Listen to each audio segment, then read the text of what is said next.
Bismillahirrahmanirrahim. Assalamualaikum warahmatullahi wabarakatuh. Perkenalkan, nama saya Muhammad Ahmad Abdul Rahman, NPM 2019178 dari Pendidikan Jasmani kelas E, Fakultas Keguruan dan Ilmu Pendidikan Universitas Siliwangi. Di sini saya akan memaparkan salah satu tugas mata kuliah pengelolaan pendidikan, yaitu dengan tugas makalah tentang pengelolaan satuan pendidikan. Dalam makalah ini terdiri dari beberapa pembahasan. Pertama ada daftar isi, pendahuluan, latar belakang, masalah, dan tujuan.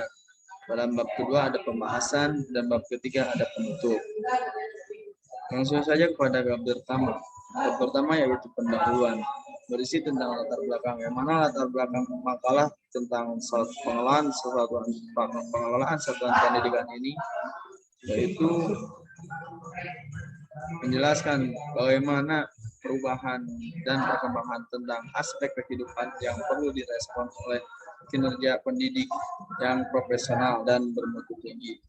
Dan mana pula mutu pendidikan yang demikian itu sangat penting untuk mendukung terciptanya manusia yang cerdas dan kehidupan yang damai, terbuka dan berdemokrasi, serta mampu bersaing secara terbuka di era global, sehingga dapat meningkatkan seluruh warga negara Indonesia. Juga pada latar belakang ini juga membahas tentang kurikulum, yang mana sebagai rancangan pendidikan kedudukan yang sangat strategis dalam aspek kehidupan kegiatan pendidik.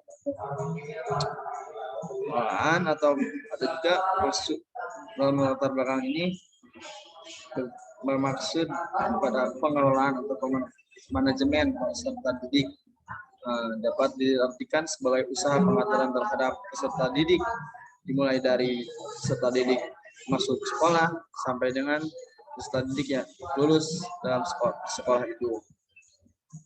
Ada salah satu pembahasan menurut Kenneth Peake tahun 1991, yaitu mengartikan manajemen peserta didik atau People Personnel Administration sebagai suatu layanan yang memusatkan perhatian pada pengaturan, pengawasan, dan layanan siswa di kelas maupun di luar kelas.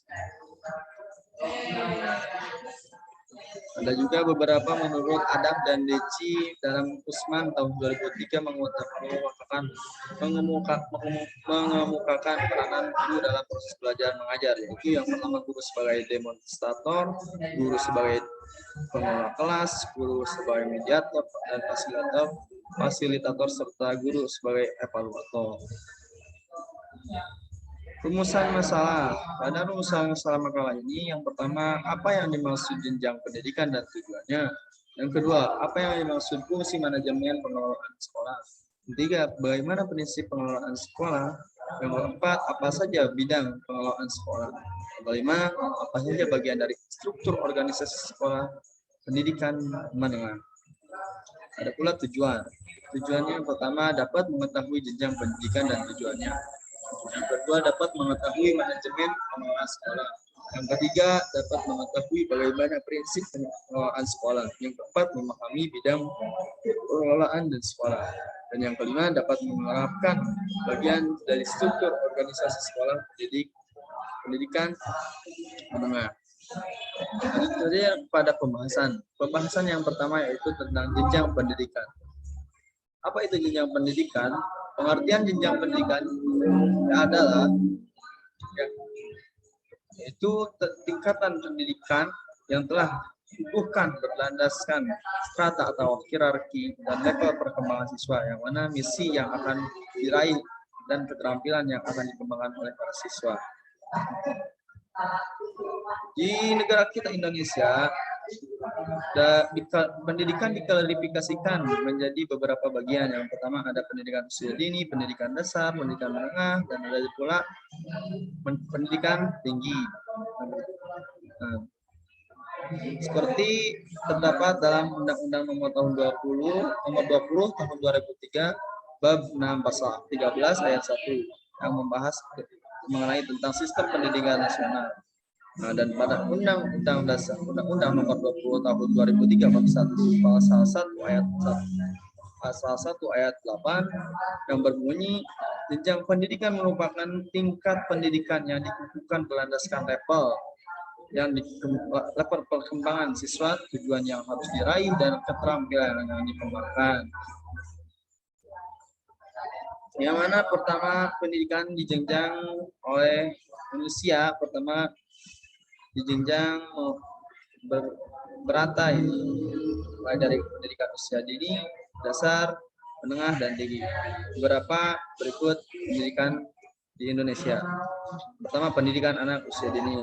Berdasarkan Undang-Undang Nomor 20 Tahun 2003, pasal 1 ayat 14 mengenai pendidikan nasional mengatakan bahwa PAUD itu pendidikan usia dini. Merupakan pendidikan usia dini yang mana salah satunya diarahkan untuk anak dari mulai lahir hingga mencapai 6 tahun. Yang kedua, jenjang pendidikan dasar. Jenjang pendidikan dasar ini adalah level pendidikan yang mana para murid siswa disiapkan untuk berkembang dan pertumbuhan siswa agar mampu bersaing dan melaksanakan pendidikan di level menengah. Pendidikan yang berdasarkan di Indonesia pada jenjang pendidikan dasar yaitu ada MI, SD, SMP, Madrasah Ibtidaiyah, sekolah dasar, sekolah menengah pertama, dan MTS Madrasah Sanawiyah. Yang mana salah level mulai dari kelas 1 hingga kelas 6 yaitu merupakan SD, dan kelas 7 sampai kelas 9 yaitu merupakan SMP. Jenjang yang selanjutnya jenjang pendidikan menengah. Jenjang pendidikan menengah ini merupakan lanjutan dari para siswa yang kelanjutan dari jenjang pendidikan dasar yang di dalamnya adalah ada pendidikan menengah kejuruan, bisa disebut SMK dan MK. Ada juga pendidikan menengah umum yaitu SMA dan MA. Selanjutnya yang keempat ada jenjang pendidikan tinggi. Pendidikan tinggi ini bagi para siswa yang mulai sebelumnya berjenjang di pendidikan menengah, selanjutnya melanjutkan pendidikan tinggi. Yang mana pendidikan tinggi ini siswa akan memilih program pendidikan apa yang cocok pada dirinya, seperti diploma, D3, sarjana, S1, magister, dan S2, spesialis, dan doktor. Nah, pendidikan ini akan dilaksanakan oleh perguruan tinggi terkait. Mulai dari tugas perguruan tinggi yaitu mencetak untuk peserta didik menjadi insan yang berguna bagi masyarakat serta mampu meraih potensi yang ada untuk mengembangkan keahlian akademik.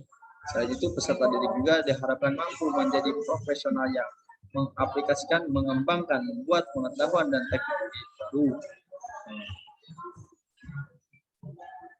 Agar tercapainya dari yang di atas, bahkan cita-cita terlaksana, perguruan tinggi mengumumkan amanat dengan nama Dharma pendidikan tinggi, yang mana terdiri dari pengabdian, masyarakat, penelitian,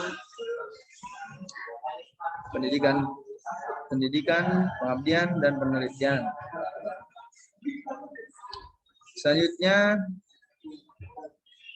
jenis pendidikan ini bernama perguruan tinggi, bisa dituntut oleh para murid di salah satu universitas, institut, sekolah tinggi, politeknik, dan akademik. Setelah mampu menempuh pendidikan ini, maka peserta didik diharapkan mampu meningkatkan, mengisi, mendongkrak, mengayomi masyarakat dan segala permasalahannya.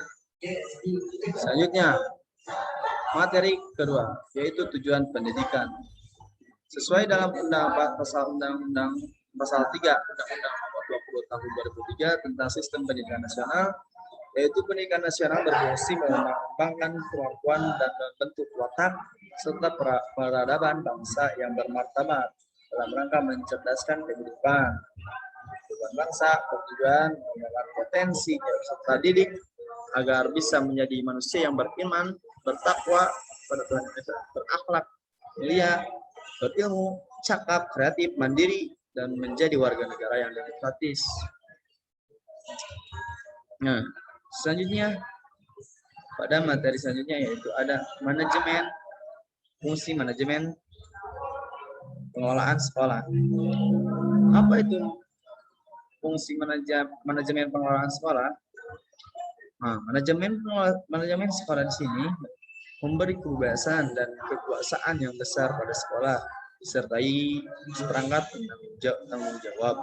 Nah, dengan adanya otonomi yang memberikan tanggung jawab pengelolaan sumber daya dan pengembangan strategi manajemen sekolah sesuai dengan kondisi setempat, sekolah dapat lebih meningkatkan kesejahteraan guru, dapat lebih berkonsentrasi pada tugas.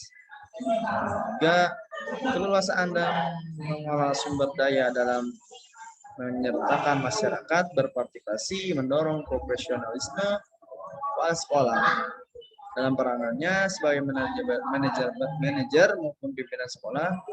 Diberikannya kesempatan kepada sekolah untuk menyusun kurikulum. Nah, kurikulum ini juga ditujukan kepada guru, didorong untuk berinovasi dengan melakukan eksperimentasi di lingkungan sekolah. Nah, melalui penyusunan kurikulum, nah, di sekolah pasti adanya yang namanya kurikulum. Nah, mana kurikulum ini berasa tanggap sekolah terhadap kebutuhan setempat, mengikat dan menjaminnya layanan pendidikan sesuai dengan tuntunan peserta didik dan masyarakat sekolah. Materi selanjutnya itu ada prinsip pengelolaan sekolah. Bagaimana sih prinsip-prinsip pengelolaan sekolah ini? Menurut prinsip manajemen yang dikemukakan oleh Henry Fayol tahun 1841 dan sampai 1918 adalah seorang pelopor manajemen modern. Ada beberapa 14 prinsip, yaitu pembagian kerja, bisa disebut juga division of labor. Yang kedua, otoritas atau wewenang, bisa juga disebut authority. 3, disiplin. Keempat, kesatuan perintah. Yang kelima, kesatuan arah. Yang keenam, mengutamakan kepentingan bersama di atas kepentingan pribadi. 7, pemberian upah. 8, pemutusan. 9, jenjang jabatan. 10, tata tertib. 11, kesamaan. 12, stabilitas staf.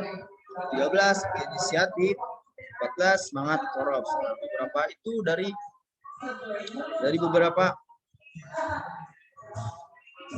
beberapa pembagian bagi seorang pelopor manajemen modern.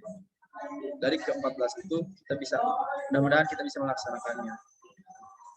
Nah, materi yang selanjutnya ada bidang pengelolaan sekolah. Dalam bidang pengelolaan sekolah, pertama ada konsep pengelolaan kelas. Menurut Lois V. Johnson dan Mary Benny tahun 1970, manajemen kelas ini konsepsi lama diartikan sebagai upaya mempertahankan ketertiban kelas, yang mana konsepsi modern adalah proses seleksi yang menggunakan alat yang tepat terhadap program dan manajemen kelas. Ada beberapa individu yang dapat memanfaatkan kemampuannya, bakat, energinya pada tugas-tugas individual.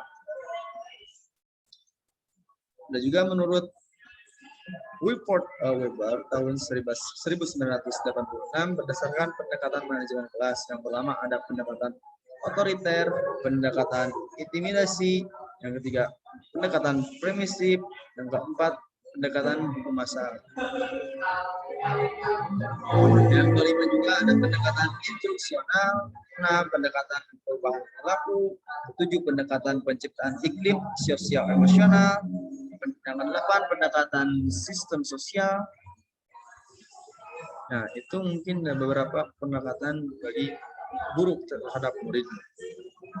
Selanjutnya, menurut Depikdikbud tahun 1994 dan 1995, Nah, pengelolaan kelas ini yaitu segala usaha yang diartikan untuk mewujudkan suasana belajar mengajar yang efektif dan menyenangkan serta dapat memotivasi siswa untuk belajar dengan baik sesuai dengan kemampuan. Ada juga menurut Ime de Pridata dalam terjemahan dari Louis P. Johnson, manajemen kelas ini berupa keterampilan bertindak seorang guru yang didasarkan pada pengertian tentang sifat-sifat kelas dan kekuatan yang mendorong mereka bertindak berusaha, memahami, dan mendiagnosa kelas, serta kemampuan untuk bertindak efektif dan kreatif dalam memperbaiki kondisi sehingga dapat menciptakan situasi belajar yang baik. Ada juga menurut Dirjen PAUD dan Dirjen Dikdasmen tahun 1996, pengertian dari manajemen kelas ini yaitu segala usaha yang diarahkan untuk mewujudkan suasana belajar mengajar yang efektif, menyenangkan, serta dapat memotivasi siswa untuk belajar dengan baik dan sesuai kemampuan. Nah, secara sistematis, usaha sadar itu mengarahkan pada kegiatan belajar, penyiapan sarana, peraga, peraturan, ruang belajar, situasi atau kondisi proses belajar mengajar, dan pengaturan waktu sehingga belajar dapat berjalan dengan baik dan lancar.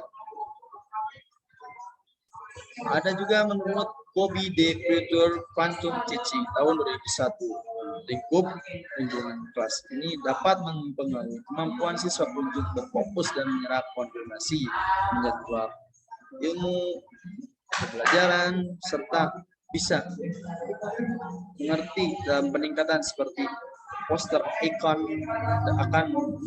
yang akan menampilkan isi pelajaran secara visual, namun secara poster api misi yaitu menguatkan dialog internal siswa, ataupun juga bisa dapat menghapus gagasan abstrak dan serta pelajaran kinestik. Ada juga kesimpulan dari beberapa definisi tersebut tentang manajemen kelas, yaitu seperangkat kegiatan guru untuk merancang, menangani, dan menilai situasi dan kondisi kelas agar terwujudnya kelas menyenangkan dan kondusif sehingga siswa murid senang belajar, aktif, kreatif, dan produktif, bisa menghasilkan belajar yang optimal dan bisa berkonsentrasi. Selanjutnya ada tujuan pengelolaan kelas. Berdasarkan Dirjen PAUD dan Dikdasmen tahun 1996, pertama, wujudkan situasi dan kondisi kelas yang baik sehingga lingkungan belajar atau sesuai dengan belajar bisa memungkinkan belajar dengan baik dan benar. Dua, menghilangkan berbagai hambatan yang akan menghargainya terwujudnya interaksi pembelajaran. Yang ketiga, menyediakan dan mengatur fasilitas serta perabot atau sarana prasarana belajar yang mendukung dan memungkinkan bagi siswa untuk belajar. Yang keempat, yaitu untuk membina dan membimbing siswa sesuai dengan latar belakang sosial, ekonomi, budaya, serta sifat-sifat individunya. Untuk itu, ada tujuan manajemen kelas diarahkan pula kepada pertama, penyediaan kondisi situasi untuk mengembangkan pengalaman mental siswa. Yang kedua, penyediaan kondisi situasi dan fasilitas menumbuhkan pengalaman siswa. Yang ketiga, penyediaan kondisi situasi pengembangan pengalaman sosial siswa. Selanjutnya ada tentang lingkup garapan pengelolaan kelas. Nah, ruang lingkup garapan pengelolaan kelas ini menentukan kepada kegiatan belajar mengajar di kelas yang meliputi pengelolaan tempat belajar, pengelolaan siswa, pengelolaan kegiatan pembelajaran, pengelolaan materi pembelajaran, pengelolaan sumber daya manusia, pengelolaan sumber belajar, pengelolaan strategi, dan evaluasi pembelajaran. Nah, dari ruang lingkup garapan pengelolaan kelas ini Berisi juga poin materi. Yang pertama, pengolahan tempat belajar. Pengolahan tempat belajar ini seperti ruang kelas yang menarik dan efektif agar para murid bisa mengikuti kegiatan belajar mengajar dengan semangat dan penuh tanggung jawab dan gairah seperti disarankan dalam pakem. Pakem ini yaitu pendekatan pembelajaran yang aktif, kreatif, efektif, dan menyenangkan. Nah, ruang kelas memang sangat penuh dibutuhkan, yang mana dengan pajangan hasil pekerjaan siswa ditata dengan baik dan dapat membantu KBM karena dan rujukan ketika membahas sesuatu masalah. Pengolahan tempat belajar meliputi pengolahan beberapa benda atau objek yang ada di dalam kelas seperti meja, kursi, pajangan, hasil karya siswa, rapot sekolah, sarana prasarana yang lainnya yang ada di dalam kelas. Itu bisa mempengaruhkan bagi ketertiban, keenakan bagi para murid yang belajar. Ada juga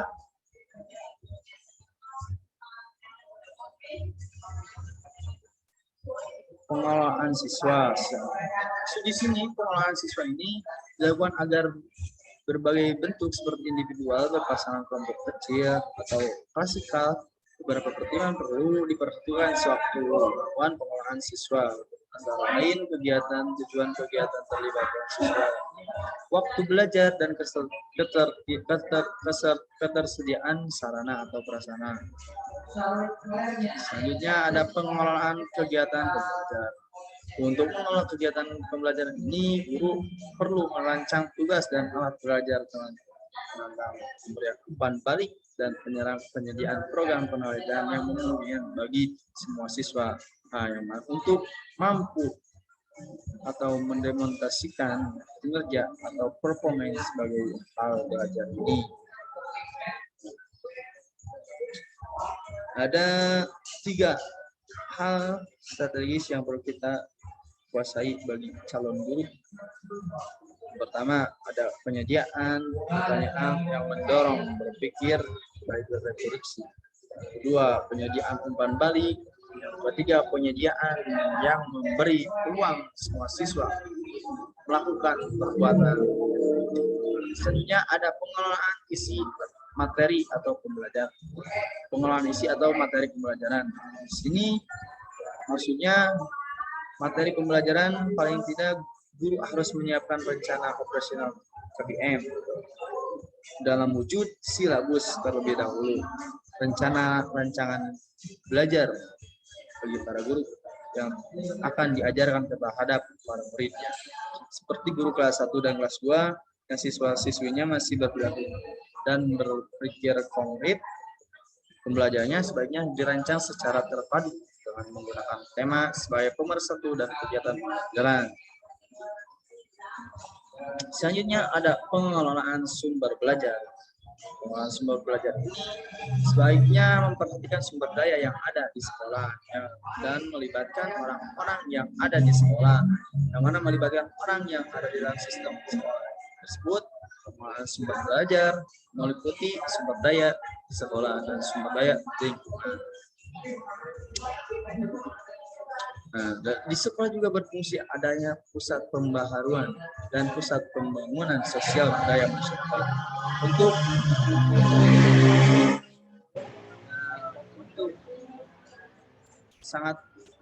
untuk memenuhi lingkungan yang sangat kaya dengan sumber-sumber media dan alat bantu pembelajaran ini. Untuk lingkungan fisik juga, lingkungan fisik sosial atau budaya, atau juga bisa sangat kaya untuk bahan ajar enak untuk bahan ajar yang diajarkan kepada para muridnya. Juga beberapa perabot kelas yang harus ditata di dalam kelas yang harus ada di dalam kelas.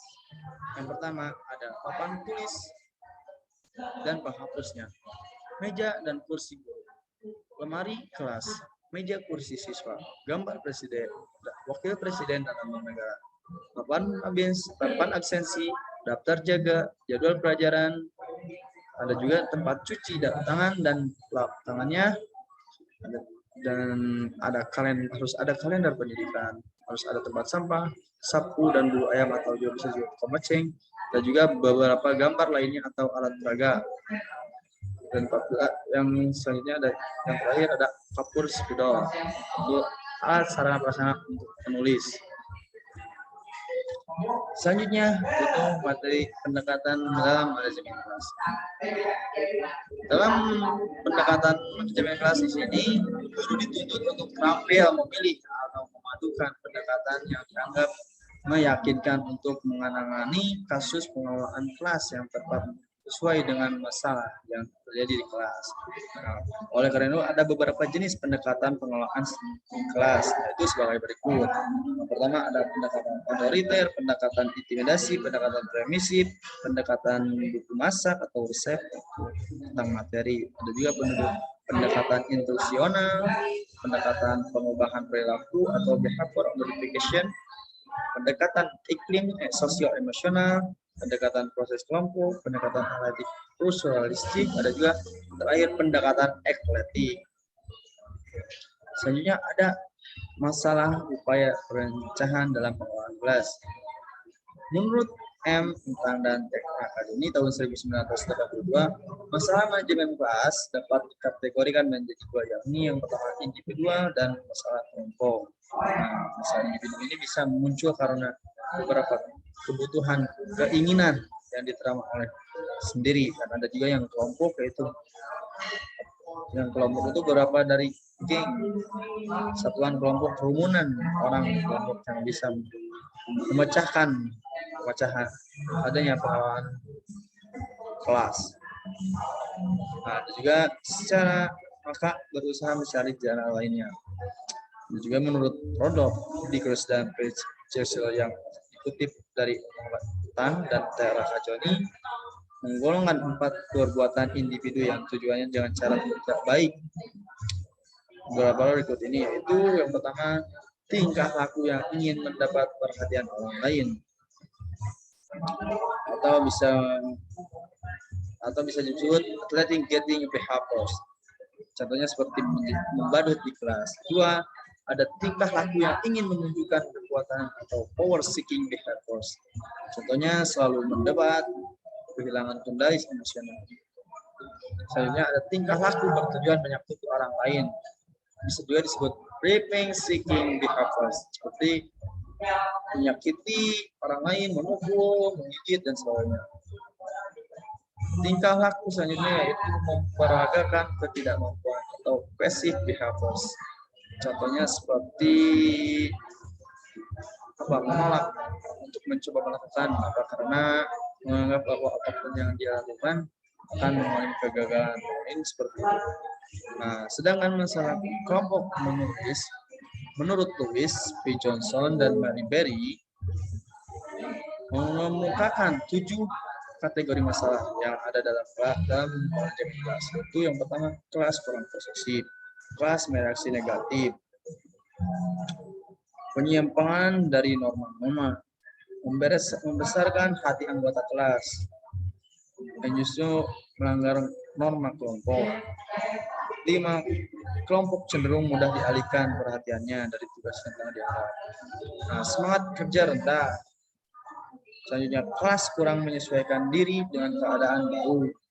Nah, ada beberapa upaya untuk mengatasi pengelolaan di atas, yaitu melalui hal-hal berikut ini. Yang pertama, upaya bersifat preventif, dan juga upaya bersifat kuratif. Ada juga usaha yang bersifat pemeliharaan dan juga upaya yang bersifat pengembangan. Ini ada upaya yang preventif atau pencegahan menurut Maman Rahman tahun 1998, yaitu pertama, dengan peningkatan kesadaran diri sebagai guru. Kedua, peningkatan kesadaran peserta didik. Ketiga, sikap polos atau tulus dari guru. Yang 4, mengenal dan memahami alternatif pengelolaan. Dan yang kelima, menciptakan kontrak sosial. Juga upaya yang bersifat kualitatif antara lain itu mendefinisikan masalah, menilai alternatif, pemecahan, dan mendapat balikan. Materi selanjutnya itu ada pengelolaan peserta didik. Maksud di sini pengelolaan peserta didik mendapat pelayanan dari secara individual dengan harapan agar para siswa dapat menemukan apa bakat yang dimilikinya dan kemampuan yang dicapainya dan perbedaan dari individu masing-masingnya. Dari itu maka ada konsep pengelolaan peserta didik. Nah, menurut ketentuan umum menurut pasal 1 bab 3 ayat 4 Undang-Undang Sikdinas nomor 20 tahun 2003 yaitu adalah anggota masyarakat yang berusaha mengembangkan potensi atau mengembangkan potensi diri melalui proses pembelajaran yang bersiap pada jalur jenjang. Itu yang ada juga kedua diadakannya dasar pengelolaan peserta didik. Nah, dasar pengelolaan peserta didik hierarkis dan secara hierarkis sebagai berikut. Ada pembukaan Undang-Undang Dasar 1945. Keempat, alinea keempat yang mengamanatkan mencerdaskan kehidupan bangsa. Selanjutnya pada batang tubuh Undang-Undang Dasar 1945 pasal 31 ayat 1 sampai ayat 5. Ada juga dalam Undang-Undang nomor 20 tahun 2003 tentang sistem pendidikan nasional. Nah, materi selanjutnya itu tujuan dan fungsi pengelolaan peserta didik. Tujuan dan fungsi pengelolaan peserta didik ini umum sangat untuk mengelola pada peserta didik, yang mana untuk mengatur kegiatan peserta didik agar kegiatan-kegiatan tersebut menunjang proses belajar di sekolahnya lebih lanjut dan agar proses belajar mengajarnya di sekolah berjalan dengan lancar, tertib dan teratur sehingga dapat memberikan kontribusi pencapaian yang baik terhadap sekolah dan tujuan pendidikan secara keseluruhan. Ada juga fungsi dari pengelolaan pengelolaan peserta didik ini yaitu sebagai wahana bagi peserta didik untuk mengembangkan diri seoptimal mungkin, baik dan berkenan dengan segi individualnya, sosial, operasinya, segi kebutuhan dan potensi diri. Selanjutnya ada materi tentang prinsip-prinsip pengelolaan peserta didik. Yang pertama ada pengelolaan peserta didik dipandang dalam keseluruhan. Yang kedua ada yaitu segala bentuk kegiatan pengelolaan peserta didik harus memberikan misi pendidikan dan dalam rangka mendidik peserta didik. Yang ketiga, kegiatan-kegiatan pengelolaan peserta didik harus diupayakan untuk mempesertakan peserta didik yang mempunyai aneka ragam latar belakang dan perbedaan. Keempat, kegiatan pengelolaan peserta didik haruslah dipandang sebagai upaya pengakuan terhadap pembinaan peserta didik. Dan juga yang kelima, kegiatan pengelolaan peserta didik haruslah mendorong dan memacu kemandirian peserta didik. Yang keenam, apa yang diberikan kepada peserta didik dan yang diupayakannya oleh kegiatan pengelolaan peserta didik maka haruslah berfungsional bagi kehidupan peserta didik baik di sekolah maupun di peserta didik. Materi selanjutnya itu ruang lingkup pengelolaan peserta didik. Nah, dalam pengelolaan peserta didik adanya perencanaan. Yang pertama adanya perencanaan peserta didik. Yang kedua ada penerimaan peserta didik. Yang ketiga ada orientasi peserta didik baru. Yang dalam aktivitas sekolah itu ada ospek orientasi peserta didik baru. Ada juga yang keempat mengatur kehadiran atau kehadiran para murid di sekolah. Yang kelima mengatur pengelompokan peserta didik berdasarkan fungsi kesamaan maupun fungsi perbedaan. Yang keenam mengatur evaluasi peserta didik. Yang ketujuh mengatur kenaikan kelas. Yang kedelapan mengatur peserta didik yang motivasi atau dan drop out. Yang ke-9 mengatur kode etik pengadilan dan peningkatan disiplin. Yang 10 mengatur layanan peserta didik. 11 mengatur organisasi peserta didik. Dan materi terakhir itu ada juga struktur organisasi. Struktur organisasi pada sekolah menengah. Urutan organisasi pada urutan sekolah menengah, pertama ada kepala sekolah. Tujuan tugas pokoknya itu bertanggung jawab sepenuhnya terhadap kegiatan sekolah. Ada beberapa penyelenggaraan program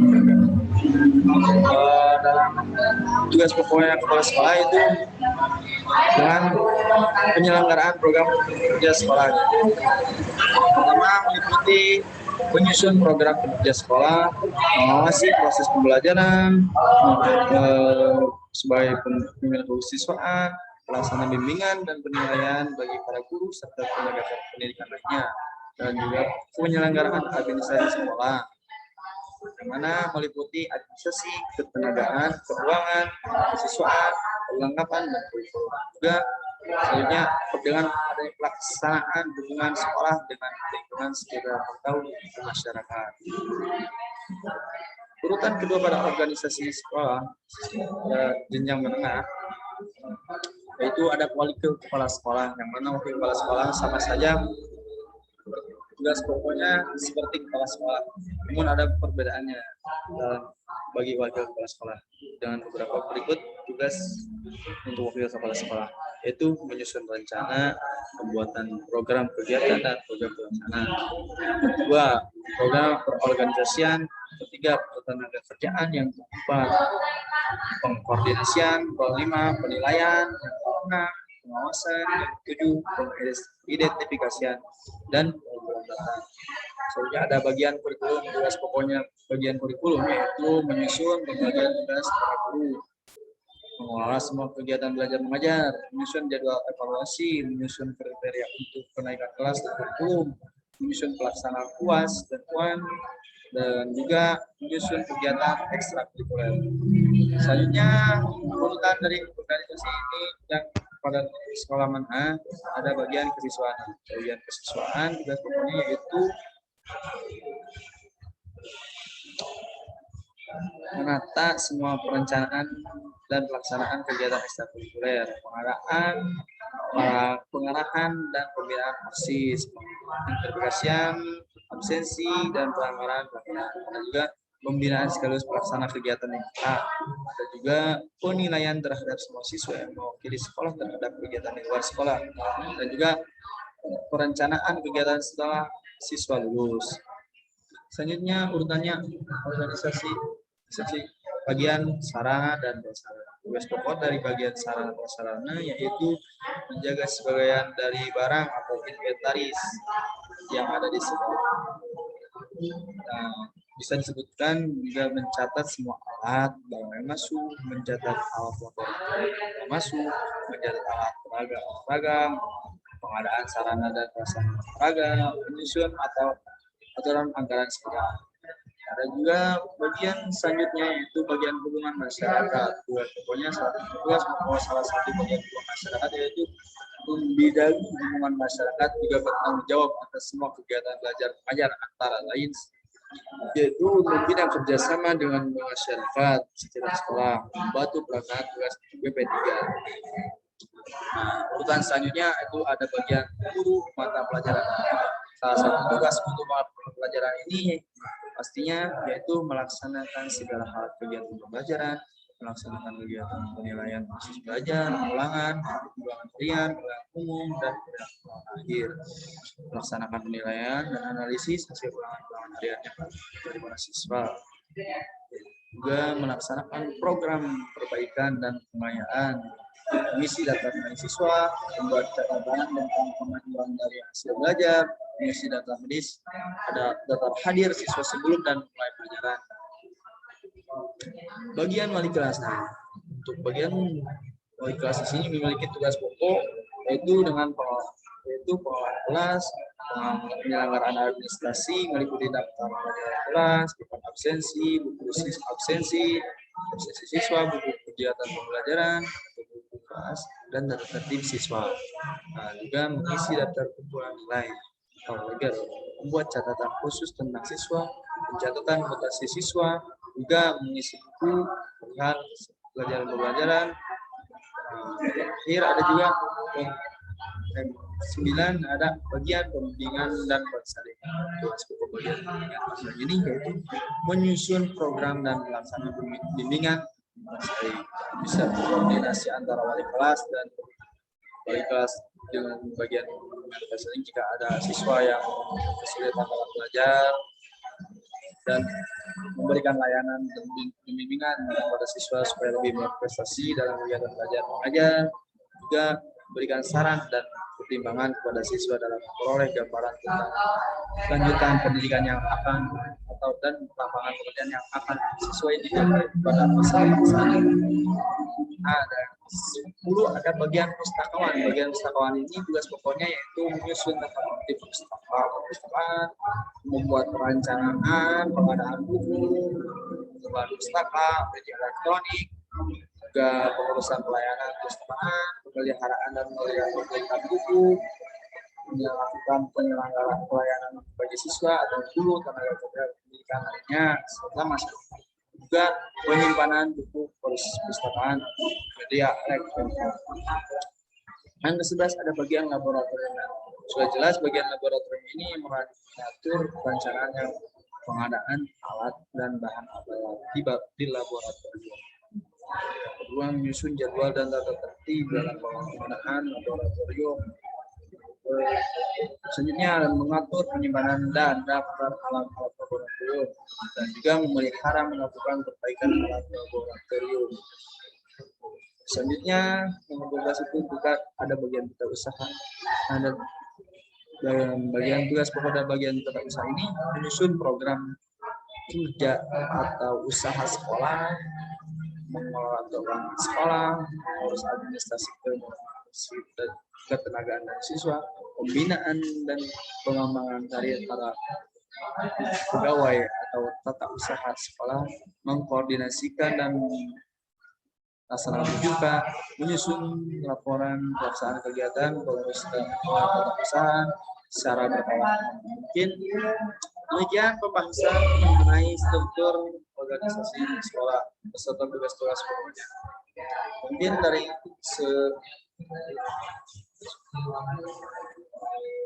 pembahasan yang saya sampaikan mungkin itu. Sayangnya yang ketiga ada penutup. Pada penutup ini berisi kesimpulan dari makalah dari atas sampai akhir, yaitu pengolahan tenaga pendidik dan tenaga pendidikan merupakan kegiatan yang mencakup penetapan norma, standar, prosedur pengangkatan, pembinaan, pelaksanaan, kesejahteraan,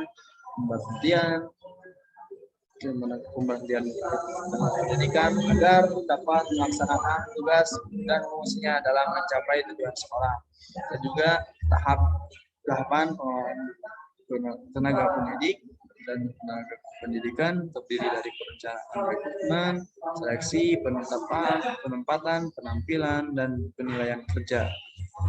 Ada juga pelatihan dan pengembangan, kompensasi, keselamatan kerja, pengembangan karir, dan pengembangan kerja. Saran pada komponen tenaga pendidik dan tenaga pendidikan merupakan salah satu komponen utama pelaksanaan kegiatan pendidikan. Oleh karena itu, sebaiknya tenaga pendidik dan tenaga pendidikan dapat bekerja sama sehingga tujuan kegiatan pembelajaran dan perjalanan yang nantinya akan berdampak positif dan baik. Mungkin itu yang dapat saya sampaikan. Kurang lebihnya mohon dimaafkan. Sekian. Assalamualaikum warahmatullahi wabarakatuh.